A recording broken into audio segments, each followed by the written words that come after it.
Are there men in prison that are gay for the stay? Absolutely. I'm about to tell y'all about a story that I personally do. I met this guy, light skin, green eyes. I'm talking about sexy to the gods, honey. So we started talking.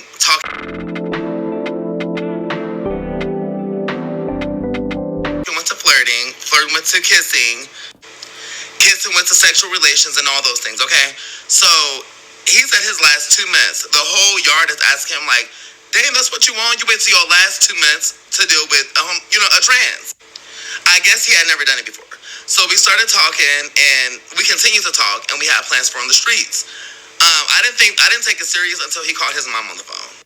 So when he called his mom, I'm like, okay, he got to be serious. Like, I didn't talk to his mama. So I'm kind of like, I'm looking forward to on the streets. Like I said, he had 2 months left and I was getting ready to come home in the next year.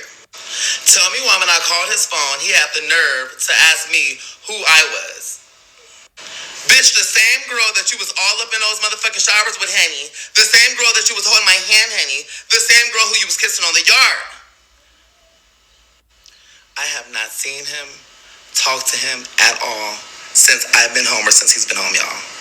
So yes, there are guys. This is a response that I have been wanting to answer to your question. First of all, thank you so much for being a supporter and also asking a legitimate question that a lot of females tend to wonder, but are afraid and they hesitate to ask. Yes, there are men who stay straight in prison. I've witnessed it and I've seen it as well. Not many. I'm gonna be honest with you. There are not many men who have the willpower to stay straight, heterosexual, whatever you want to call it, in prison. However, it is possible. I actually have met a few myself that were just my homeboy, very respectful. But honey, it's a really, really, really low percent. Thank you. There are men who are just gay and they will not accept that they are. And partly, this is done by our system. It does not allow people to flourish and be themselves. It does not. Our system allows people to be what they want them to be, a father, a mother, and then create children and keep the system going, right? There's this hierarchy, and it needs to fall under these two people, a mother and a father. Anything else does not aid the progression of the system. So you have to comply. You cannot have two men in the same house. They're not going to do anything for the system. And this is why they're against, the system is against a lot of things. They're against gay people. They're against black people, because black people, when they intermix with the other races, they become the dominant gene.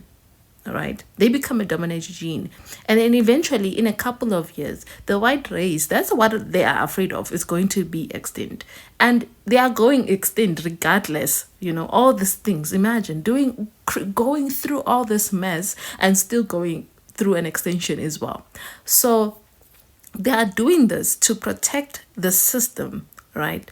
So people cannot be free to be themselves, to love who they want to be. And he could be bisexual as well, but because he is not going to be accepted by the community, family, friends, acquaintances, they're not going to accept him being bisexual. So he's going to hide himself being an undercover man, basically. He will say that he was straight even when he wasn't. And him doing this double life, you eventually going to contract diseases and you're going to bring to your partner, and then you're going to say things that you were raped even when you're not. There are men who go through rape, and that's something we do not deny, and I want you to listen to me attentively.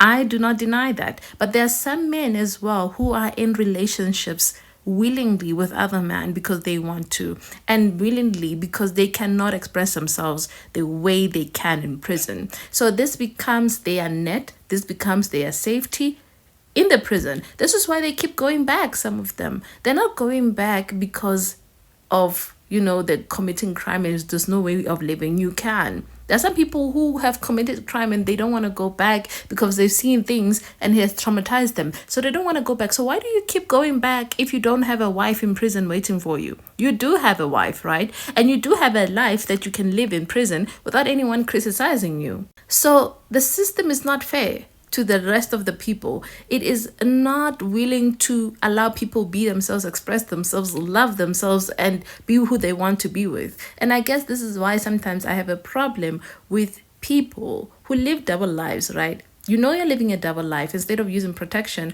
you go and infect your partner. Now you are contacting all types of diseases in prison, right?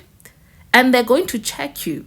And another thing is this: men in prison, or men in general, are the least to test in comparison to women. They're the least ones to be checked out. They do not get checked out.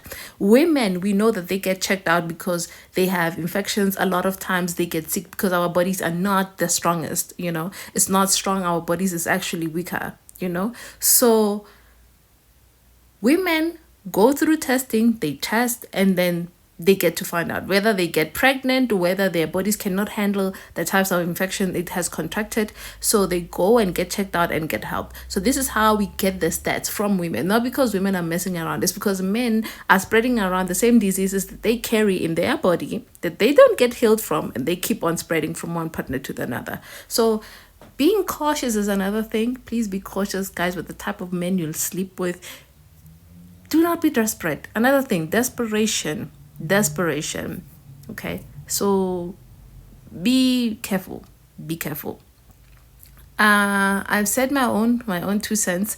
I'm gonna add a video from a person, and he's gonna share us a detailed insight about men in prison having interactions in prison with other men and contracting diseases, and how they infect their partners at home. Not many. I'm gonna be honest with you. There are not many men who have the willpower to stay straight, heterosexual, whatever you want to call it, in prison. Okay, so I'm on my lunch break at the prison, as you can see. And as the phlebotomist in the prison, I'd like to add to this conversation. Not only are these people, and I work at a male camp, so I'm specifically going to talk about the men. Not only are these men having heterosexual relationships and relations in prison, they are also contracting a lot of STDs and STIs. How do I know this?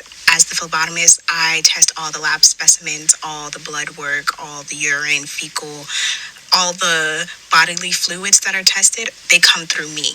They have to come through me. So I see it firsthand every single day. Not only are they contracting and being treated for these STDs and STIs, they're taking them home to these women, their partners, the people outside that are waiting for them. And it's very heartbreaking because I've had men who knew they were getting out and knew that they had contracted things and knew they were not going to divulge it to their partner on the outside. So, ladies and gentlemen, if you have a significant other that has a long-term bid or a long-term sentence, I'm talking 5, 10, 15, 20 years, and you plan on staying devoted and faithful to them, please immediately get them tested upon release. Do not let them bait and switch you. Do not let them gaslight you into making you think that you're crazy for insinuating, because it is happening. It is. And if you allow these men to trick you, then you are to bear the consequences of those actions. Clear? Thank you.